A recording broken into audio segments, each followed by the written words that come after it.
Hi, I'm Tim. Welcome to Watch You Want, and thanks for logging on. Today we're looking at the FP Journe Centigraphe Souverain, 40 millimeters in 95% pure platinum. You can see this FP Journe Centigraphe and purchase it on our website, watchyouwant.com.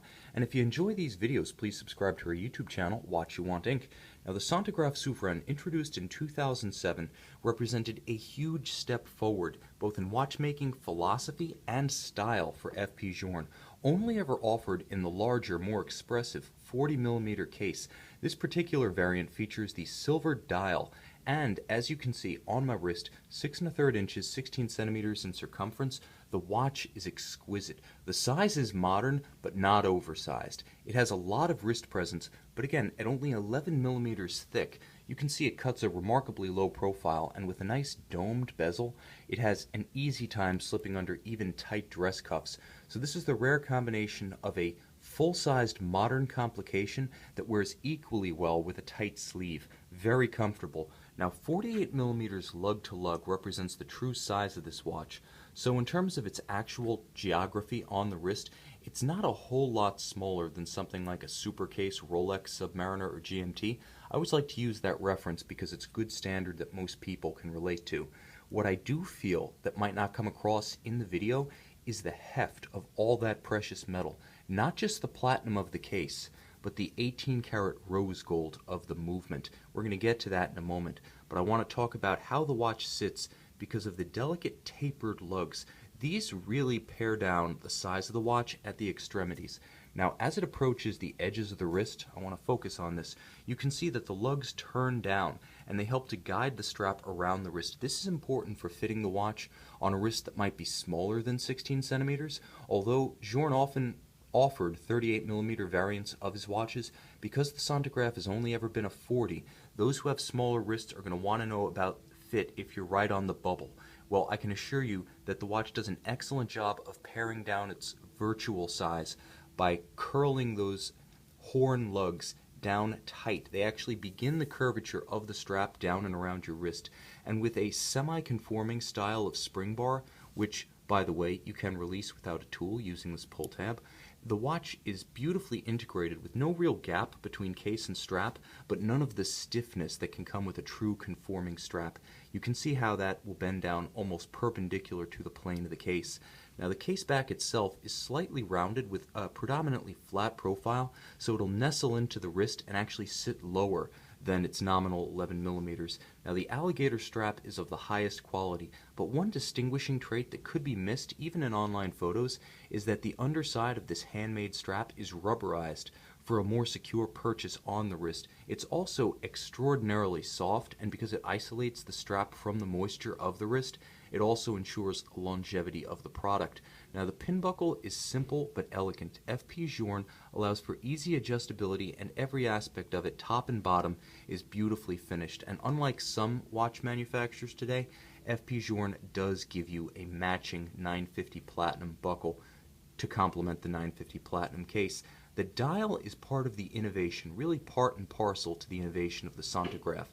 And the reason is it breaks down the individual elements that this extraordinary 1/100th of a second chronograph can register.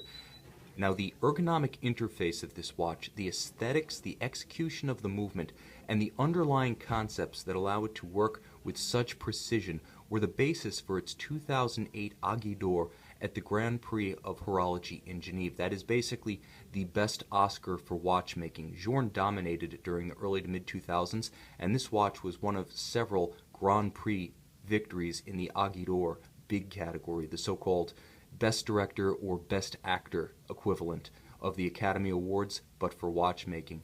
And when activated, you can see exactly why this one held the audience and the judges in thrall. The ability to measure 1/100th of a second explains why this watch is known as the Centigraphe. Now, it is a 3 Hertz movement, so you do the math real quick, you realize it's beating 6 times per second. So how does that equate to 1/100th of a second measurement? Well, what Journe does is he equips the watch with a mechanism that can actually break this foudroyant hand, which makes 1 circulation per second. It can actually stop it in any position where it may be superimposed at the time you halt the chronograph. So it's not as though the 6 positions of the beat per second are actually mechanically fixing the hand in place. It's first isolated from the drivetrain, and then afterwards it's stopped. So you can resolve 1/100th of a second. I'm not going to exaggerate. Most of the time it will stop somewhere along the lines of 1/6, 2/6, 1/2 of a second. But those cardinal points do not restrict the measurement of the Centigraphe. It does have the potential, if you're quick enough, to resolve 100. Now you also have a scale measuring 10 minutes and a scale measuring 20 seconds. So this is a chronograph designed to measure things moving very fast indeed. Now you can see the railroad sector minute track of the conventional dial. In this case, it's a silvered example. There are other options available, but this one features a cool combination of platinum with a silver dial, and the frame around the 3 subdials is actually polished white gold. Now you can see the almost biomorphic, almost Mark Newson style FP Journe blued hands at center. So while the watch does have an air of tradition to it, it's actually quite progressive in its specific design choices. Now, the calibrations on each of these dials represent individual tachometers that allow you to gauge the speed of whatever it is you are timing. And it's worth noting that the watch can measure speeds between 6 kilometers per hour and, I believe, 36,000 kilometers per hour. So if you're timing a space shuttle on re-entry, this is your watch. All possible because of the unique movement that powers it.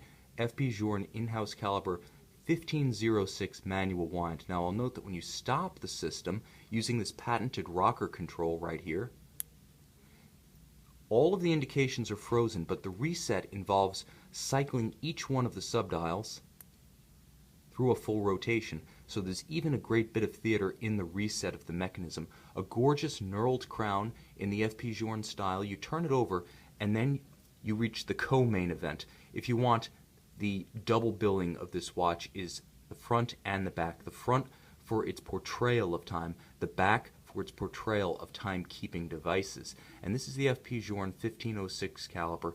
In-house 80-hour power reserve beats at 3 Hz. So as I mentioned earlier, 21,600 vibrations per hour. That 80-hour power reserve is substantially reduced when you activate the chronograph, but therein lies one of FP Journe's cardinal innovations with this watch, not just in the ergonomics of the pusher, not just in the portrayal of time and the ability to measure 1/100th of a second, but in the ability to isolate the amplitude of the balance from the draw created by the chronograph complication. That is to say, when you turn the watch on and you draw extra power to run the complication has a separate drivetrain that's run directly off the barrel. So while it draws down the power faster, almost 4 times faster, actually a little bit more, what it will not do, and remember this is a 10-minute chronograph scale, from 1/100th of a second to 10 minutes. So we're almost talking academics when we talk about a 24-hour power reserve with the chronograph going.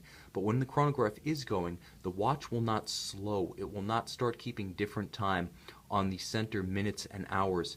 It will not be compromised either in its ability to time using the chronograph functions or keep time with respect to hours and minutes of the day.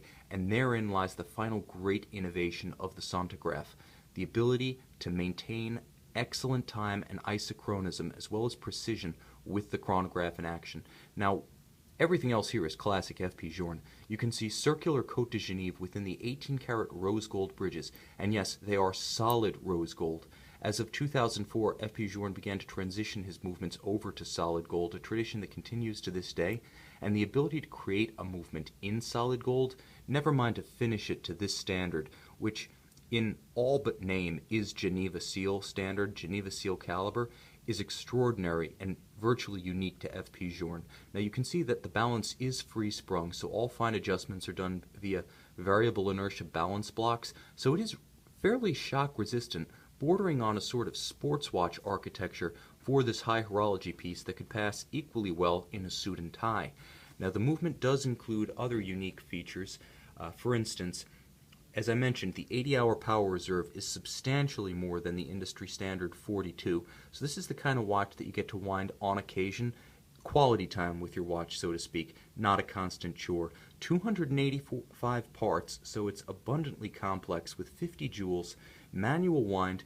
It's also worth noting that there are differential finishes. You can see the perlage on the base plates, you can see the circular Côte de Genève, and FP Journe eschews blued screws in favor of polished screws with chamfered slots, so quite beautiful in every respect with just enough graining of the rhodium-plated metal surfaces that you are able to appreciate the stark contrast and the differential luster of the different finishing standards, the Côte de Genève, the dressage of the rhodium-plated elements, and the polish of the screws, as well as elements of the regulator. This is a gorgeous feast for the watch connoisseur, precisely because so much of the train leading up to this secondary bridge next to the balance cock is exposed. It's really easy to see what's going on there. You can see the interaction of the pallet and the escape wheel, as well as the high polish on the escape wheel itself. You can see the train wheels that are transferring the power to the balance.